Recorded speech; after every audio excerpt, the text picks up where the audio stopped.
Well, hello, and welcome to Stop, Let's Team Up, My Legion Adventure, Episode 61, My Chemoid Romance. And we're going to be covering Adventure Comics 362 and 363 today.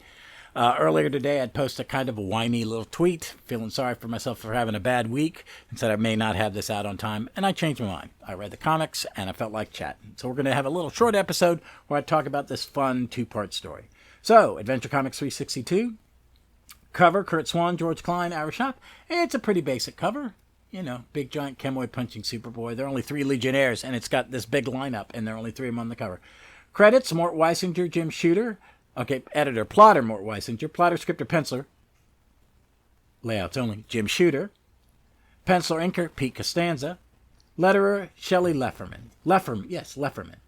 Roll call, Cosmic Boy, Saturn Girl, Dual Damsel, Phantom Girl, Chameleon Boy, Invisible Kid, Star Boy, Superboy, Bouncing Boy, Ultra Boy, Light Lass, Dream Girl, Princess Projectra, Karate Kid, Lightning Lad, Colossal Boy, Element Lad, my man, Brainiac 5, Monel, Matter Eater Lad, introduction of Projecta's dad, King Vox.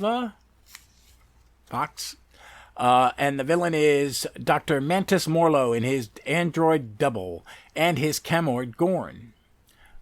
So here's a synopsis. When Brainiac 5's instruments indicate that deadly gases are poisoning Earth's upper atmosphere, the Legion investigate and trace their source to Dr. Manits Morlo's orbital laboratory, where Morlo has his huge Chemoid Gorn attack the heroes. The Legion defeats the android and destroys all of Morlo's equipment before departing. However, Morlo still has more equipment safely hidden and thus resumes his work as the Legionnaires return to Earth, thinking about their previous encounter with him. A research chemist, Morlo had run an acclaimed series of experiments on thought process chemical kinetics, until it was learned that he had used human slaves as guinea pigs in his work. The Legion easily arrested him at the time, and he had vowed revenge, a threat he never carried out. Later, simultaneous word of trouble is received from the planets Daxam, Orando, and Naltor. The Legion splits into groups with Mon-El, Princess Projecta, and Dream Girl leading the missions to their home planets. On Orando, Princess Projecta, Karate Kid, Superboy, Light Lass, Cosmic Boy, Bouncing Boy, and Brainiac 5 are brought before the king, Projecta's father. Black smog is surrounding the planet, and since Orando has no industry, it's a source of mystery. Superboy creates a whirlwind to disperse the smog, and Brainiac 5 collects a sample for analysis. Using an alchemist's den, he traces the poisons to Dr. Manits Morlo. Racing to the spot on Orando where the smog is thickest, the Legionnaires find Morlo waiting for them in his flying citadel. He orders his Chemoids, specially built for battle, to attack the heroes. Cliffhanger! So that's Adventure Comics 362. As I've said it a couple other times, some of these I may have only read once, maybe twice, and they didn't really stick. And these are 2 of them. One, it's the Pete Constanza art. I'm enjoying it. I like it. It's clean. It's very fun for a kid's comic. It kind of suits it. It's a little too cartoony for my taste, and it's not the greatest Legion art ever, but I'm enjoying it. It's and it suits these stories, and it's a good lineup. Morlo's a good villain. He looks like Dr. Savannah from Shazam, Captain Marvel. Maybe he's his descendant, and the Chemoids look like a Metal Man. It really looks like a Metal Man. But there's some good action. You get a backstory, so they have met him. So this isn't his origin story. This is one of their old foes, even though we've never met him.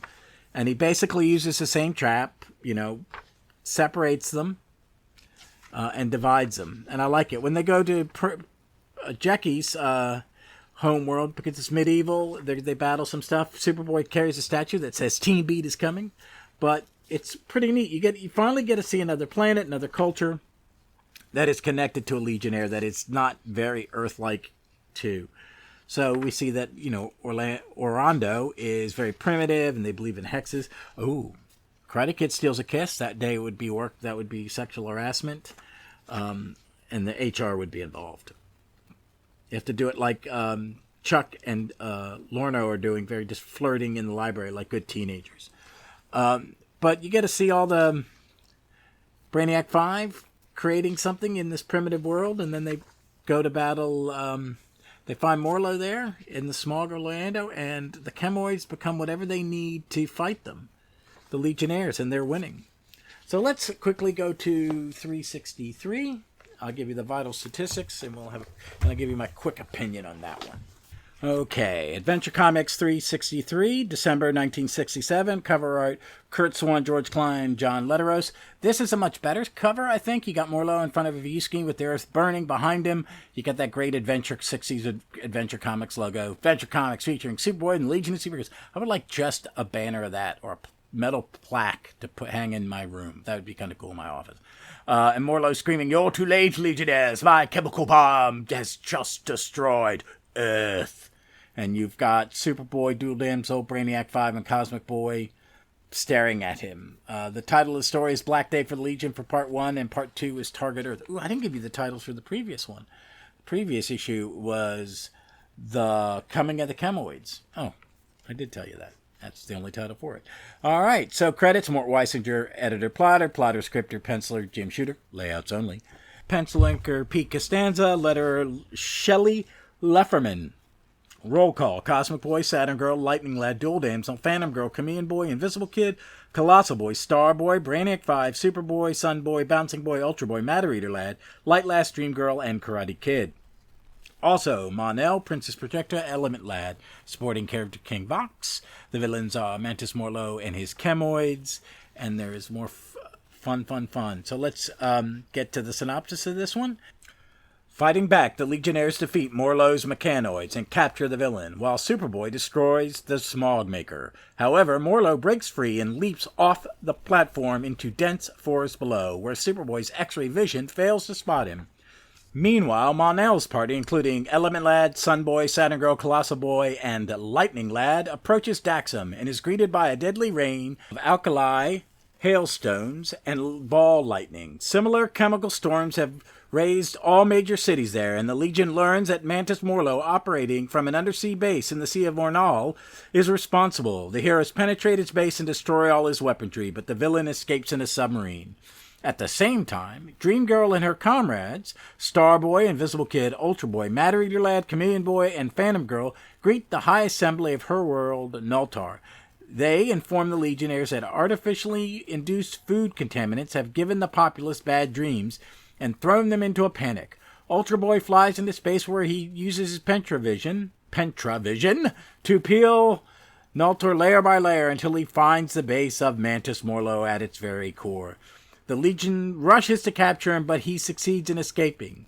Chameleon Boy, whose antenna tingled when he stood near Morlo, stops and the others from pursuing him. During all this, the real Dr. Morlo is safely ensconced in his orbital laboratory. He gloats over his victories, having used Chemoid doubles of himself to create disasters to lure the Legion to some of their homeworlds. His real target is Earth. And he paints a target on the globe and then launches a bomb to burn the planet to a cinder. The Legion arrives en masse to inform him that he was actually destroyed a mock Earth. Chameleon Boy had deduced Morlo's scheme with his antenna, which recorded precise details of people or objects and detected subtle differences in the Morlo android. He then masqueraded in Morlo's Chemoid assistant Gorn and secretly aimed the weapon at a fake Earth, which Superboy and Mon-El hastily constructed. Morlo is crushed and had taken into custody. Oh my god, I forgot how silly that was. Yeah, they built a planet. It's 60s comic magic. Again, fun Pete Constanza art. I don't hate it, but I don't love it. I think it's neat and it's appropriate for this. I mean, it's very much this era, so I'm enjoying it. I do like, it's a little, I don't want to say amateurish, but it's a little more basic. The fight scenes are really good. All the Legionnaires fighting the Chemioids and them all having different attributes that prevent them from being stopped. There's a great weather, the ball lightning and the alakai hailstones is pretty cool. All the Dream Girl, all the people freaking out because they can't dream. Wait a minute. Yeah, let's go back. I do like that we go to Daxam, but I don't know how Mono still has powers because I thought it was a red sun. And it was neat to see Dreamgirls World. We see them a lot more in the 80s, and it's kind of cool. But, this is a basic Legion plot. The villain does this. I just don't know how Superboy and Mon-El build a fake planet. But again, it's that last thing, the comics going one way. There are no real clues that they're duplicates or anything except, that's probably they're going to be duplicates. It's a 60s comic. Until, like, at the end where Chameleon Boy feels it. So you get these, like, 3 little four adventures. You get 5, really. The first issue, you get the one where they capture in the beginning. You get the flashback to his previous encounter with the Legion. Then you get Superboy's team. Then you get Mon-El's team. Then you get Dreamgirl's team. And, I'm sorry, Projecta's team. That was sexist of me, not Superboy's team. It is Projecta's team because it was her own planet.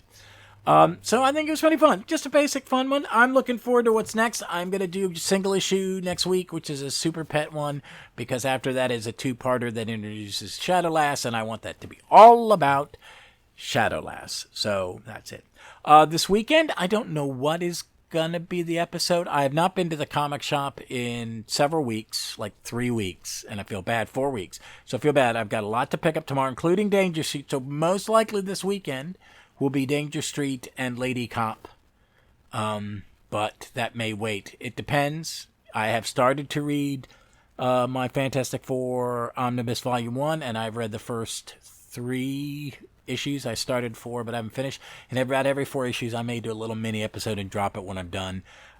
As I go through that read-through, but just do it something even shorter, like 5 minutes. How about this? 4 minutes about the Fantastic Four, and I'll talk about those 4 issues, the 4 issues I've read, or an annual, and talk no more than 4 minutes. Let's see how that goes. All right. So, folks, that's it for today. We'll be back on Saturday with something special. Next Tuesday is episode 11 of Opal City Confidential, a Starman podcast. Guest with me is Dave Steele from the Earth 2 podcast, one of my favorite podcasts of all time. And we get to talk about the first with David and times past issues of Starman. And I hope you enjoyed it. We had a hell of a time talking about it. We're both very excited to talk Starman. I'm always excited to talk Starman. Well, folks, also, please, if you're into Doctor Who, please check out my other podcast, Gallifrey's Most Wanted.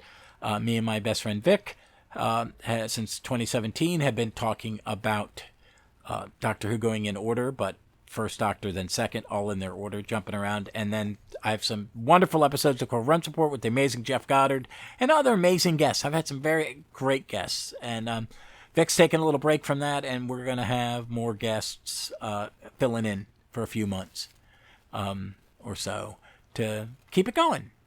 So, folks, again, as always, be safe, be smart, be kind to one another, and read some fun comics from the 1960s.